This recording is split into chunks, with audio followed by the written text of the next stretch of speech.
línea de interés principal, que es la historia de las ideas. En este caso son el foco a las ideas pedagógicas, porque me permite apáguense el normal, por favor.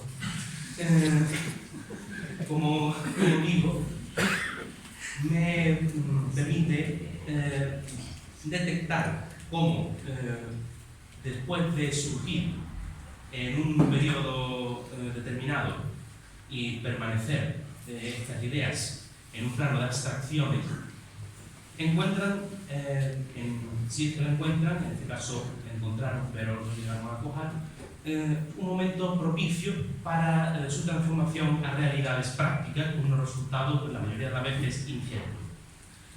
Por ello, para realizar esta exposición, yo me he propuesto detectar a través de la documentación administrativa conservada en el archivo todos esos efectos de ese proyecto de impulso de la educación que se trata de llevar a cabo por parte del nuevo gobierno republicano a través de su programa de construcciones escolares. El presente trabajo va a comenzar, por tanto, con una parte introductoria que tendrá un carácter esencialmente divulgativo, en el que, de forma muy breve, porque no nos dará tiempo para más, voy a exponer el origen de estas ideas que irán dando forma durante el siglo XIX a un nuevo sistema de valores que acabará por alumbrar una nueva situación jurídica manifestada en el artículo 48 de la Constitución de 1931, que es el que legisla sobre materia de educación. Por último, mi aportación fundamental va a girar en torno a una última etapa en la que voy a disertar, dentro de este contexto de aplicación a nivel nacional de este nuevo programa, sus efectos en nuestra localidad, en Mairena del Alcor, a través de ese programa, como digo, de construcciones escolares. Para ello, pues me ha sido de gran utilidad, evidentemente, la documentación que se conserva en el archivo municipal. Hace ya 88 años, se dice pronto, el 14 de abril de 1931, se inaugura en España un acontecimiento inédito que significó la institución, por primera vez, a iniciativa de los propios españoles, de un Estado de Derecho formalmente democrático, fundamentado en el pluralismo, la participación política, la igualdad de derechos y de deberes, y con el que se pretendía asegurar un marco de convivencia basado en el respeto por las leyes. Una nueva experiencia republicana que traía consigo un profundo afán renovador de la sociedad española y democratizador a través de ese programa tan ambicioso, de ese programa pedagógico, porque entendían sus promotores, quizá con un excesivo optimismo hacia la naturaleza humana propio de ilustrados, que bastaría con que una sola generación de españoles fuera educada en libertad para que la historia de España iniciara, o sea, dejara atrás sus luchas intestinas e iniciara de una vez su marcha hacia el progreso moral y material. Como sabemos, eso no ocurrió, las cosas ocurrieron de otra manera. La nueva etapa se inicia con un periodo constituyente, es decir, el que está elaborando ese marco que regirá las relaciones humanas, dirigido por un gobierno provisional que desempeña su actividad entre abril y diciembre de 1931, momento en el que se redacta la Constitución. Un periodo durante el cual lleva a cabo una serie de medidas en materia pedagógica se refiere, que no fueron ni mucho menos improvisadas. El programa está ya, o sea, se sabe ya qué es lo que se quiere hacer antes incluso de que llegue el momento en el que estamos tratando, porque se inserta toda una tradición de pensamiento pedagógico que llega, como decía antes, que encuentra en este momento su vocación para traducirse en realidades prácticas. Por eso empezaré con un repaso muy breve de lo que podemos llamar los antecedentes intelectuales de lo que fue la Segunda República Española.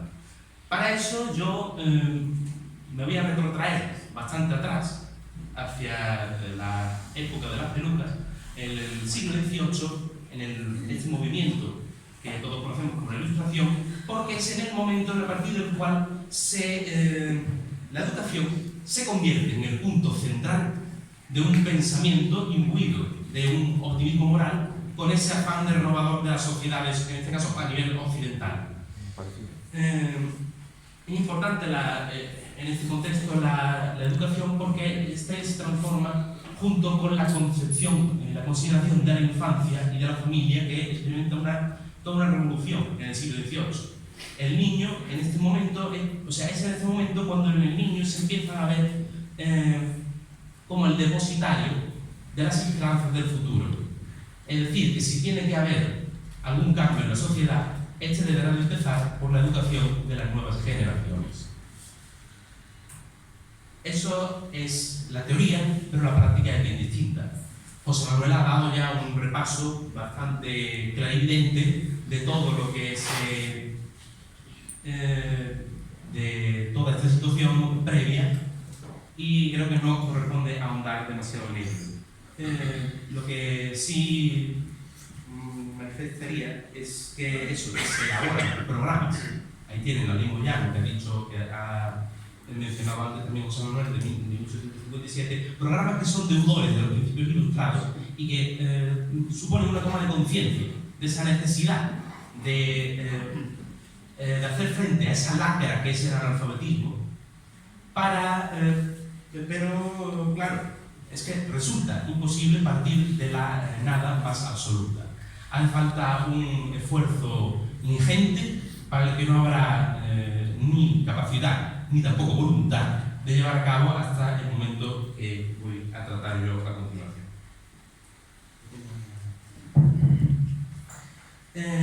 Nos entramos ya en línea recta en la corriente de pensamiento que desembocará definitivamente con la instauración y el programa pedagógico de la República.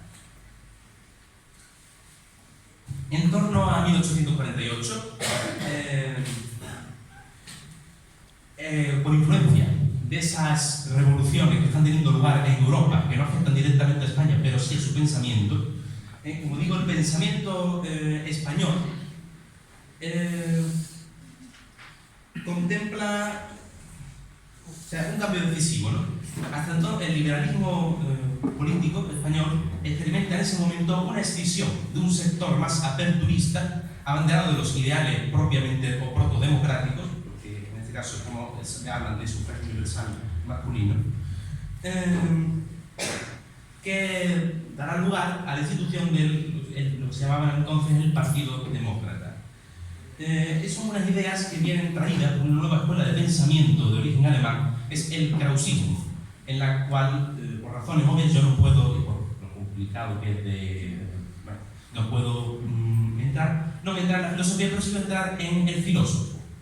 Aquí les presento yo a don Julián Sanz del Río, que fue el introductor de la nueva doctrina, por cierto, procedente de ese ámbito rural tan atrasado y que por circunstancias fortuitas casi llegó a tener 3 estudios de doctorado y llegó a accederse el cargo de rector, nada menos, de la Universidad Central, la actual Complutense, y que él destacó por ser el introductor de esta doctrina y sobre todo, el maestro de una generación de intelectuales que empezará a dar forma a ese cuerpo ideológico, pedagógico de la República, ¿no? Sus enseñanzas fueron las que le imbuyeron a sus discípulos de esa toma de conciencia de hacer frente de la importancia de la pedagogía como ese motor de cambio social. La revolución, con lo que yo quiero que ustedes se queden, es que la irrupción del krausismo supone, sin solución de continuidad y ahora sí definitivamente, el verdadero arraigo de los principios propiamente ilustrados en nuestro país. La gran obra de don Julián son las enseñanzas que dio a sus discípulos. Entre los más destacados, pues destacaron don Francisco Giner de los Ríos y don Bartolomé Cosío, que fueron los promotores de la Institución Libre de Enseñanza, un instituto de enseñanza privada que actuó como laboratorio era privado por hacer frente a la falta de libertad de cátedra que existía en la enseñanza pública en ese momento. pero que fue el laboratorio de experimentación de esas técnicas pedagógicas más innovadoras del momento y que ya en algunas zonas de Europa se estaban empezando a llevar a la práctica. Aquí les presento los principios sobre los que pivotaba el proceso de aprendizaje. Fue una institución que abanderó una enseñanza de carácter laico, al entender sus promotores que en una sociedad democrática la escuela no puede dividir a los ciudadanos, sino fomentar el espíritu crítico y el respeto por la pluralidad.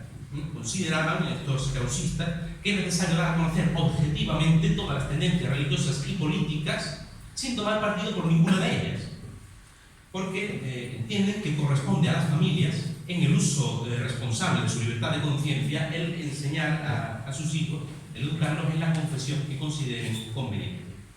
Entendían que el proceso de aprendizaje tenía que ser armónico, de manera que el desarrollo de la inteligencia debía ir en paralelo al desarrollo de las facultades físicas, la sensibilidad y la formación de la voluntad. En esto se insertan, por ejemplo, las primeras clases de educación física o las primeras excursiones que he mencionado antes José Manuel. Y todo ello era algo que tenía que llevarse a cabo en una escuela activa, en la que los alumnos fueran capaces de aprender por medio de la observación y de la experimentación para que pudieran conocer por sí mismos y, en definitiva, dar solución por ellos mismos a los problemas que inevitablemente la vida les plantearía en el futuro. Y al considerar la escuela como una preparación para la vida, en que ningún hecho real será aislado, la escuela formulan el principio de escuela unificada por la cual se procura ofrecer a los alumnos materias que establezcan puentes entre sí y no ofrecer saberes inconexos y parcelados a los alumnos.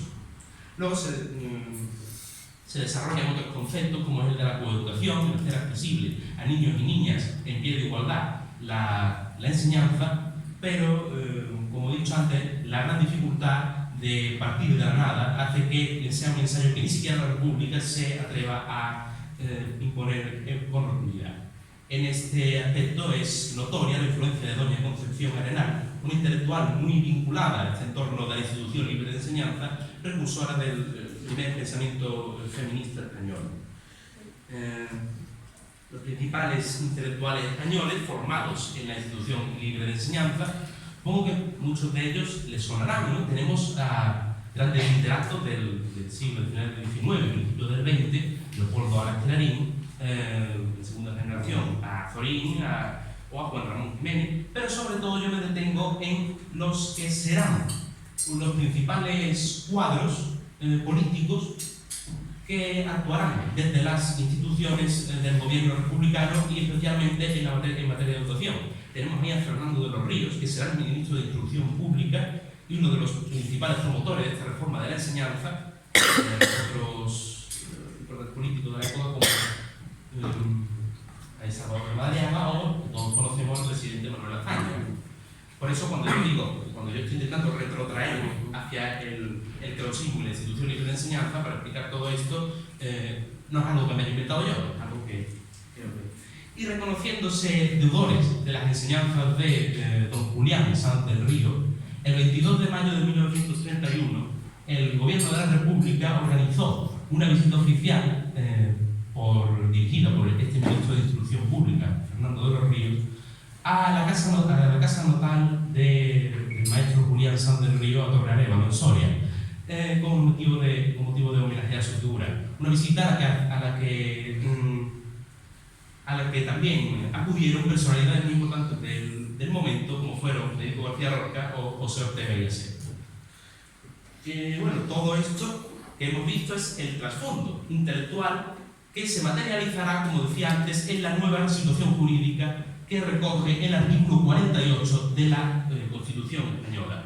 Ven que se procura recoger todos la mayoría de los principios que hemos visto antes que articulaban la institución libre de enseñanza con motivo de implantar ese modelo puntero a todo el territorio nacional.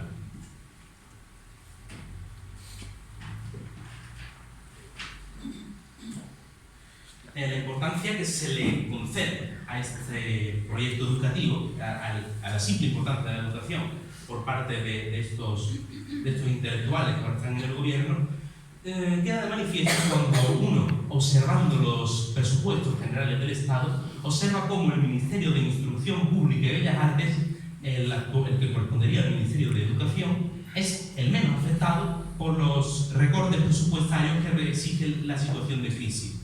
Porque no podemos disociar, como ya antes ha dicho José Manuel, que la Segunda República Española coincide en el tiempo con la Gran Depresión Mundial de los años 30.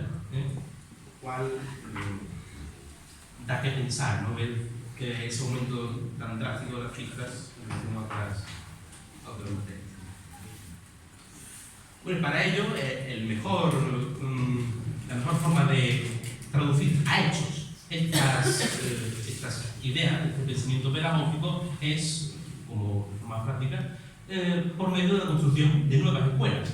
Por ello, el gobierno republicano se plantea un plan ambicioso y masivo de construcción de escuelas, es decir, se plantea construir 27.151 escuelas antes de 1938, de las cuales solo en los 2 primeros años casi 13.000 están ya construidas y funcionando. Solo en 2 años, las mismas que en los últimos 30 del reinado de su majestad don Alfonso XIII, de las cuales 6, como quizás las hablaré a continuación, se construyeron aquí, en Mairena de Alarcón.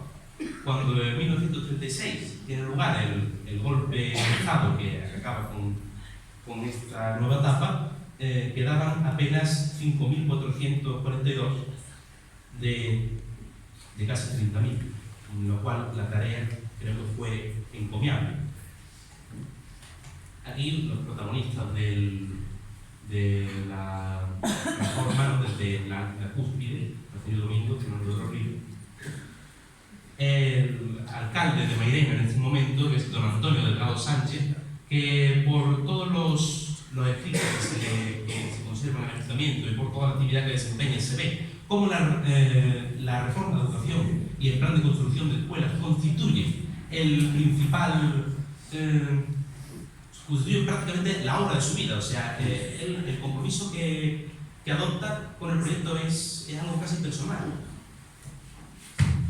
Y este sistema educativo que regula la constitución y la aplicación de la legislación en lo que a materia de educación se refiere, se estructura en torno a una estructura vertical con el objetivo de aplicar el mismo modelo, sin excepción, a todos los territorios que componen el Estado Nacional Español.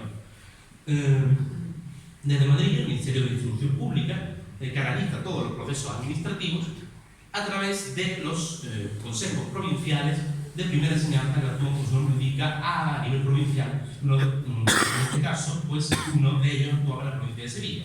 Y con esto, pues, ya, cuando da una orden el ministro a los consejos provinciales, estos, a su vez, pues dan la orden, notifican a los consejos locales de primera enseñanza, los cuales entablan negociaciones con el ayuntamiento. Si, por el contrario, se quiere elevar una instancia al ministerio por parte de la localidad, el proceso, como evidente, debe realizarse a la inversa. Y bueno, cuando dicho la forma práctica de llevar a cabo de esta legislación por la construcción de escuelas, continuamente irán apareciendo en la Gaceta de Madrid, lo que actualmente conoceríamos como el Boletín Oficial del Estado, continuas disposiciones que ordenan la creación de nuevas escuelas en diferentes localidades de todo el territorio nacional. Y así, el 5 de junio, el 5 de julio de 1931 aparece el nombre de Mairena de Alarcón en la Gaceta de Madrid, ordenando la creación provisional de 4 escuelas, 2 unitarias de niñas y 2 de párvulos.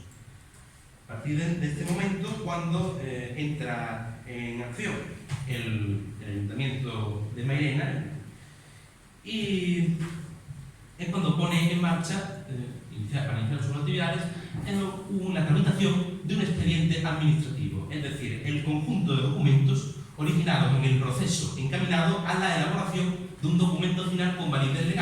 en este caso las actas juradas que certificarán el buen estado de los edificios en los que se va a impartir la docencia, que deberán figurar en Madrid antes del día 15 de agosto, de manera que en ese caso podrán pasar de ser creaciones provisionales a definitivas y que se pueda impartir docencia con normalidad.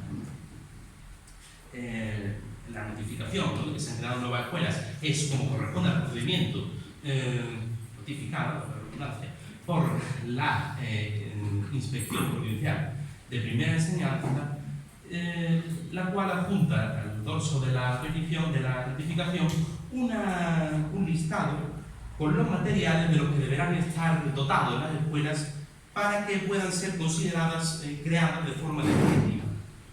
Aquí es donde entra ya mi labor de investigación, ¿no? Porque bueno, estos materiales son los que nos pueden a nosotros dar, a falta de otra información, las principales intenciones reformadoras de la enseñanza en esta época.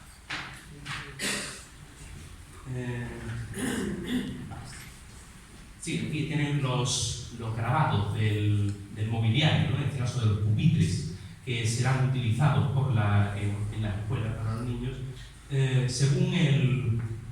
según unas imágenes que deja la Universidad de Málaga en la página que dirige del Museo Virtual de Historia de la Educación. Como pueden ver por el número, cada una de las escuelas va a dar cabida a 48 alumnos, lo cual nos da un total de 192, cosa que todavía realmente es insuficiente. Una mesa para que sea usada por la maestra. Hasta 1996 tuvimos una en el Colegio María Inmaculada, en el Instituto del Chorrillo, que tenía grabada a fuego la impronta República Española, pero que por cuestiones que no sé por qué desapareció. El patrimonio pues no siempre se valora como se debería valorar. Un armario para la construcción del material. La construcción de estos muebles generará luego polémica. Materiales de trabajo que, en sintonía con el principio de escuela activa de la institución libre de enseñanza, pues tienen como objetivo el instruir a los alumnos en materias elementales básicas del día a día. De aquí lo que nos llama la atención es cómo en la escuela de niñas todavía se siguen destinando útiles de postura, dando a entender que la enseñanza va a pivotar en gran medida en torno a las labores del hogar aún. Esto nos evidencia que frente a los tópicos, por eso decía antes lo de las leyendas áureas, frente a los tópicos, ¿no?, que han surgido de que en la República se llegó de forma práctica a avanzar en materia de igualdad de género y esto de la coeducación y demás, la documentación nos evidencia lo lentos y lo difíciles que son los cambios en el sistema de valores.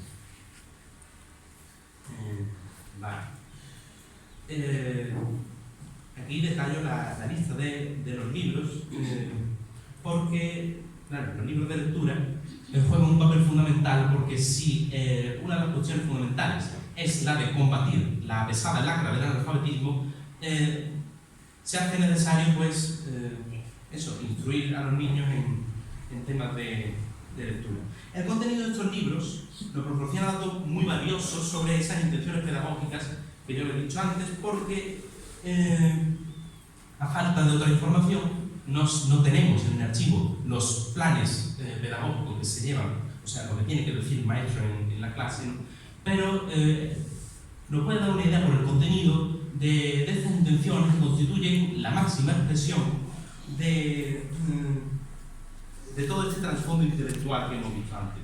Los libros de lectura de Seix y Barral, una colección de 3 tomos, cada uno correspondiente a un nivel formativo, que de aquí lo que nos llama la atención es cómo, si bien para la escuela de párvulos solamente se destinan ejemplares del primer tomo, como habíamos dicho, o sea, se destinan 2 para cada uno, son 24 tomos, como eran 48, pero porque en la escuela de párvulos el objetivo principal es combatir el analfabetismo desde la más temprana infancia, de manera que, como se hace en la actualidad, los niños aprendan a leer desde edades tempranas, lo cual no es una tarea muy difícil porque todos parten del mismo nivel. En cambio, para las escuelas de niñas, se destinan en plan de los 3 tomos. Eso quiere decir que en una misma escuela van a convivir niñas de niveles muy dispares. Por tanto, vamos a tener algunas que van a tener que partir desde cero, se van a tener que enseñar desde cero, y otras que van a tener ya una base que les permita tratar contextos más clásicos. Un ejemplar del primer libro de lectura integrado por frases simples, simplemente para aprender a leer. El libro de Rayas responde al principio de escuela unificada, que hemos visto también antes, al convendiar en una misma materia 3 materias que antes se impartían de forma aislada: lectura, escritura y gramática. Pasan a integrar lo que ya conocemos todos como la asignatura de lengua castellana. Los cuentos de los hermanos Grimm no precisan más explicación. Si me detengo en el Cinematógrafo Educativo, publicado en 1906 por Ángel Llorca, otro de esos destacados pedagogos formados en la institución libre de enseñanza al calor del ideario Krauso positivista, y que responde a este principio de escuela activa. Tiene como objetivo pues, el instruir a los alumnos en materias básicas del día a día, a fin de hacerlos en un futuro próximo adultos autónomos y funcionales. Y bueno, ilustrando sobre el principio de transmisión de la energía cinética aplicado a la industria y al transporte, sobre las distintas industrias, ilustrando sobre el principio de la división del trabajo como el fundamento de las sociedades humanas. Ya sabes que el pan que comes fue primero trigo y luego harina. El molinero hizo del trigo harina y el panadero convirtió la harina en pan. Y un pasaje sobre la voluntad. Te llaman, no aciertas a levantarte nunca. Vas a lavarte y tiemblas ante el agua fría. Has de aprender una lección y nunca encuentras momento para empezar. Quien procede así es un perezoso, un gargán y un cobarde. Y todo esto en la línea de fomentar la ética del trabajo y con el objetivo de que en un futuro no muy lejano las fuerzas vivas de la sociedad española puedan rendir al 100% y sacar al país de ese estancamiento crónico. Libro del idioma, una recopilación de clásicos españoles compilada por Lorenzo Rusuriano, un institucionista, Cantar del Niño Cid, de Lazarillo Tormes, Macho del Barroco, Calderón, Quevedo, incluso literatos contemporáneos, Ramón Jiménez, Valle-Inclán. El Conde Lucanor, el infante don Juan Manuel, constituye aquí una obra maestra. Y podríamos preguntarnos por qué, entre toda la literatura española, se coge esta como única obra completa. Pues bien, yo les aventuro mi hipótesis. Si entre los objetivos de esta reforma ambiciosa de la educación está el de formar ciudadanos ciudadanos libres en el respeto a las leyes y al juego político democrático, esta obra constituye una herramienta idónea para inculcar en las nuevas generaciones una cultura política propiamente democrática. Porque cuando el conde Lucanor solicita un consejo de Patronio, este recurre a ejemplos similares, pero protagonizados por personajes de muy diversa extracción social, desde gente de la realeza, de la nobleza, hasta del pueblo llano, y textos dedicados a múltiples oficios, y sean cristianos, sean moros, sean judíos, todos ellos diferentes, pero todos ellos humanos al fin y al cabo, y trasladándolo a la nueva realidad republicana, todos ellos ciudadanos legales del Estado español. Con ello pues, se da a entender que en toda sociedad civil conviven multitud de intereses, de formas de enfrentarse a la necesidad de la vida, y que al no existir una solución universal que permita dar una solución a los problemas que pueden aquejar a una sociedad tan compleja, se hace necesario abrir un marco institucional de diálogo, de negociación, con el que las diferencias inherentes a cada uno de los individuos puedan resolverse sin llegar a la confrontación bélica. Todo esto respondiendo al principio de escuela laica. Bueno, cuando en la Gaceta se ha decretado la creación de nuevas escuelas, los comercios privados de toda España aprovechan para enviar su publicidad tanto al Ayuntamiento de Mairena como a todas las localidades a fin de expandir sus negocios. Esto también está en sintonía con una de esas intenciones de la República, que era el de incentivar a través del gasto público el consumo y la iniciativa privada, todo siempre a fin de salvaguardar la economía de la empresa privada y evitar, por así decirlo, la expansión del modelo soviético, que en este momento está despertando bastantes admiración.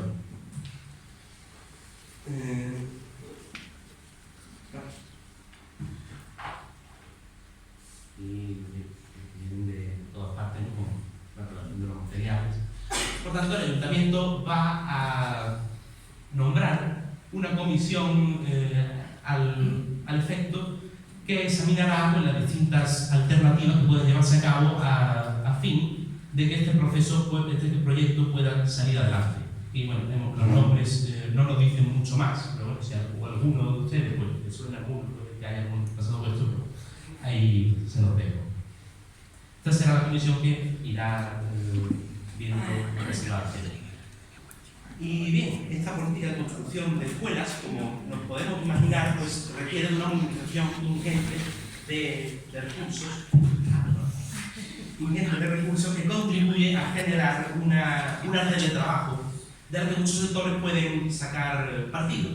Antes hemos visto cómo los comercios privados de toda España buscan dar salida a sus productos a través de esta construcción de escuelas, pero en Mairena hay una situación distinta, que es que el paro afecta de forma bastante grave debido al atraso afecta a la población debido al atraso que vive de forma crónica, estructural, la España rural, agravada con esta coyuntura de crisis de los años 30. Por eso los obreros parados del ramo de carpintería aprovecharán para movilizarse y solicitar al ayuntamiento que sean los patronos, los empresarios del propio pueblo, los que dirijan las obras y que se encarguen de dar trabajo a estos carpinteros, a ellos mismos, ¿no? La cuestión es que, bajo ningún concepto, ninguna peseta de la que se va a destinar a este proyecto salga fuera de la localidad. Como hemos visto, aquí es donde cabe aplicar las enseñanzas de don Juan Manuel, ¿no? Tenemos dos elementos sociales con intereses diametralmente opuestos: los comerciantes partidarios de la libre competencia y estos obreros partidarios del proteccionismo. Intereses que en una sociedad democrática obligatoriamente están obligados a convivir y que el beneficio de uno siempre va a ser perjuicio para otros. Bueno, pues entonces el ayuntamiento, la solución que toma es que va a celebrar una subasta a pliego cerrado por la cual va a ofertar los lotes de mobiliario, 5 lotes, y serán, por tanto, estos patronos los que ofrecerán su presupuesto, y el ayuntamiento pues, aceptará unos u otros dependiendo del documento, que evidentemente va a coger los que sean más económicos. Y junto a esto, este documento lo tienen en la exposición, yo se lo envié a Jorge para que lo pusiera ahí, porque resulta muy ilustrativo de toda esta intención reformadora, este compromiso que adopta el ayuntamiento a la hora de llevar a término esta tarea. Es una petición, una suscripción popular que circula para que los vecinos del ayuntamiento puedan contribuir con lo poco que tengan de su bolsillo a la financiación del proyecto, que es supuestamente redactada por el propio alcalde y que destaca por tener un lenguaje de raíz claramente ilustrada y contenido que, como digo, evidencia ese compromiso decidido personal con la renovación de la sociedad del pueblo de Mairena y de la sociedad española. El vecino está sufrido por las puertas de Transpacencia. Pero una cosa es, o sea, todos son buenas intenciones hasta que llega el momento de ponerlo a la práctica. Cuando se celebra la subasta, ninguno de los patronos se decide a colaborar, obligados y ninguno de los vecinos es capaz de aportar nada de sus bolsillos, lo cual también es comprensible porque en la situación de crisis y en la situación en la que vive miserable la España rural, lo poco que tiene la familia lo invierten en su propia supervivencia. Por tanto, la comisión se tiene que reunir para debatir las posibles propuestas que se puedan llevar a cabo a fin de que el proyecto sea lo más viable posible. Por lo tanto, lo que se acuerda finalmente es que se va a crear 2 escuelas, una de niñas y otra de párvulos, de manera que se ponga, de manera que se le pueda pedir una prórroga al gobierno para que se pueda efectuar en un plazo, a largo plazo, la construcción de la siguiente y que se vea que no es por negligencia sino por falta de recursos. Y para ahorrar la situación de crisis requiere ahorrar donde haga falta. A partir de este momento los trámites oficiales se van a utilizar. Este es el sello de la República, se distingue por la corona almenada. A partir de este momento, como digo, se van a sacar de los cajones los papeles que quedan sobrantes del reinado de Alfonso XIII, se le tacha la corona y para adelante. Aquí no se tira nada. Lo que a nosotros nos importa. Que se tacha la corona es una intención clarísima.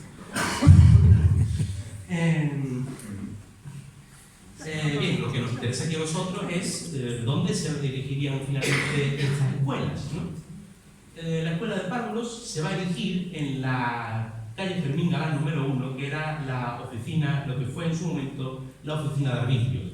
Como es un edificio de propiedad del ayuntamiento, no requiere un desembolso para pagar un alquiler, simplemente para el coste que requiera la reforma. Y la escuela de niñas se construirá en la calle Naranjo 26, que no en La Checa, sino Sarmiento Aguilar, en el tramo comprendido entre la Universidad de Cabras. Se lo pongo en el mapa para que lo vean mejor. Esta escuela de niñas, la de calle Sarmiento Aguilar, sí será en un edificio arrendado a un particular.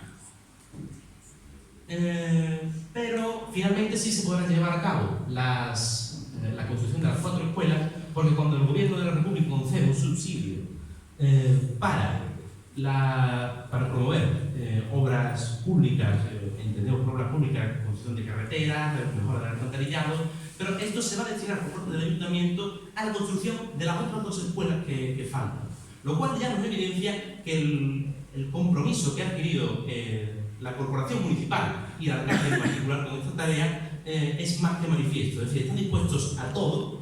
Cuando digo todo es a todo, para llevar a cabo la tarea y hacer realidad las pretensiones del krausismo en nuestra localidad y contribuir con ello a la reforma de la sociedad.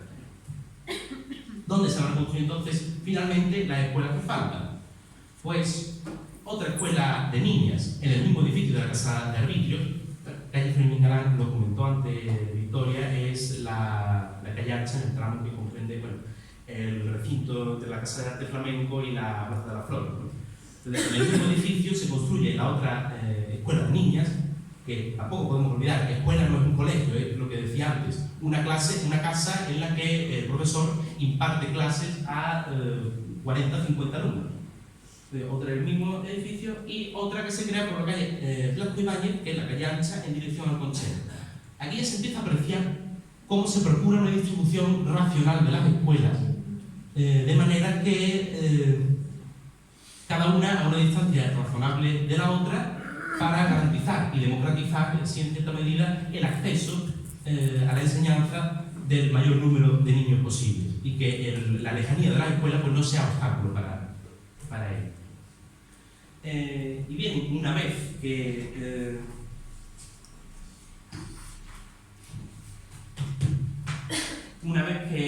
ha sido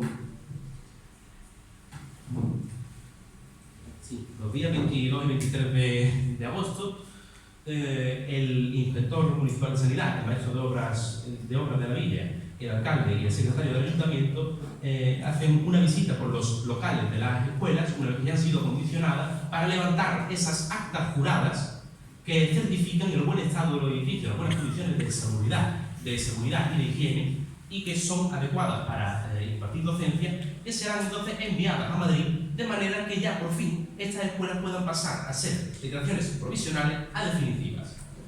Y tienen lo que tenemos, en lo que lo conservamos en el archivo, este es el documento definitivo que da validez jurídica a las nuevas escuelas. Lo que conservamos en el archivo simplemente es el borrador, de espacios en blanco, correcciones, que queda en el expediente como testimonio de que este documento finalmente se ha expedido. Relación del mobiliario que debe tener la escuela. Y finalmente, es decir, en septiembre, en agosto, se han creado definitivamente, pero la escuela no empieza a funcionar hasta noviembre, el momento en el que el Consejo, el Ayuntamiento hace entrega en acto solemne al Consejo Provincial Local, al Consejo Local de Primera Enseñanza, de la posesión o del usufructo de estas escuelas, porque será la institución que a partir de ahora vaya a regir su funcionamiento. Están las 4 escuelas que han sido creadas. Este sí tiene su signo de validación porque es un documento que queda dentro del propio ayuntamiento, no ha sido enviado a Madrid. El de Madrid posiblemente se conserve en el Archivo General de la Educación, si podemos. Y ese mismo día 6 de noviembre es cuando toman posesión de su cargo las maestras que han de desempeñar su labor docente aquí en Mairena del Alcor, y a partir de entonces será cuando se podrá intentar llevar a cabo aquella pretensión de don Julián Sanz del Río de engrandecer España por medio de la ciencia y de la cultura.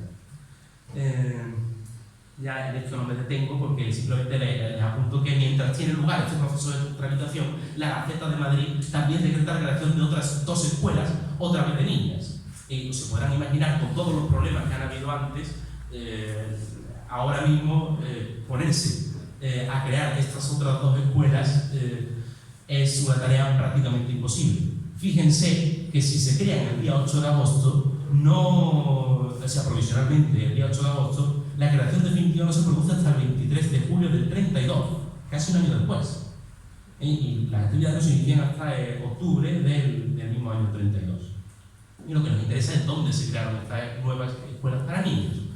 Pues en calle Naranjo 22, cerca de la calle también en el Sarmiento Vidal, cerca de la de Niñas, y en calle Pérez Galdós, que es lo que hoy es la calle Tomás de Paz, que conocemos como la calle Coracha.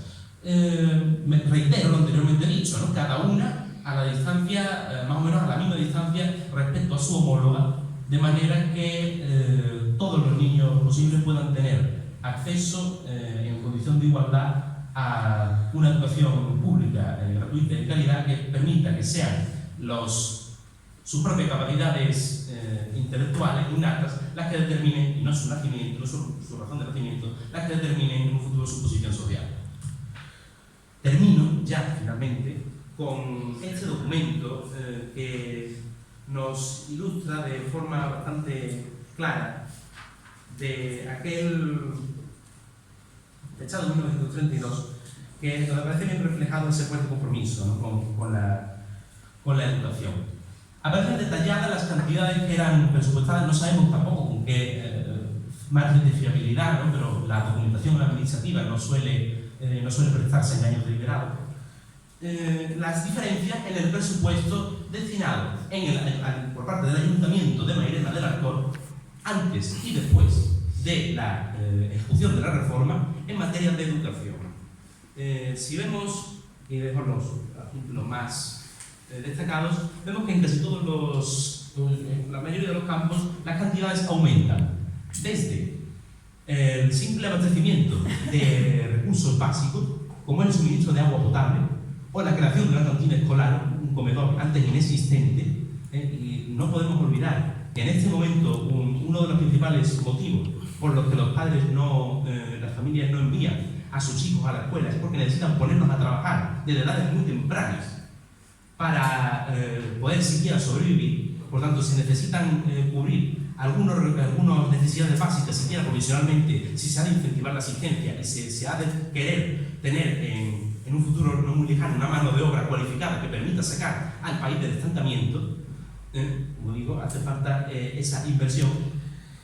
Y también cabe destacar cómo se potencia también el incentivo a la participación y a la asistencia de los alumnos con la dotación de premios, ¿no?, a los que se destinan en la aplicación existencia, antes dotados nada más en 250 pesetas, ahora dotadas en 1000, y la creación de becas para niños para que puedan continuar sus estudios en niveles de enseñanza superior, que para eso tienen que trasladar fuera de Mairena, que antes ni siquiera existían y que ahora están valoradas nada más y nada menos que en 2000 pesetas. Para la época, algo que es mucho.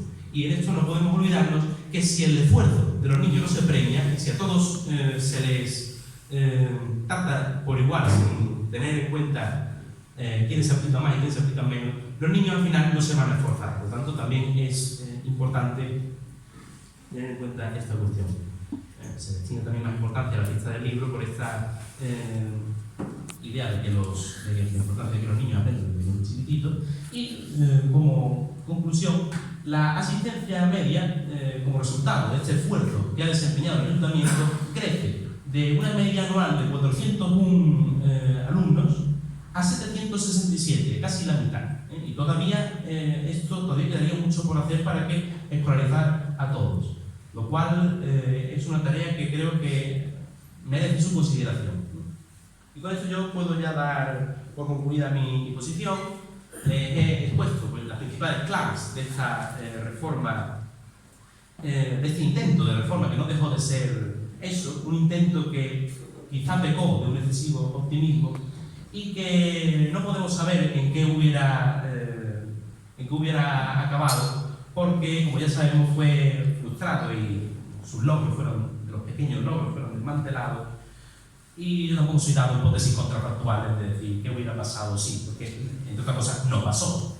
Si ustedes quieren saber qué es lo que pasó y qué pasos se fueron dando hasta llegar a nuestra situación de nuestro presente, pues les recomiendo encarecidamente que mañana y pasado mañana asistan al resto de las ponencias que nuestros compañeros han preparado con mucho espero y seguro que darán la talla. Nada más que decir.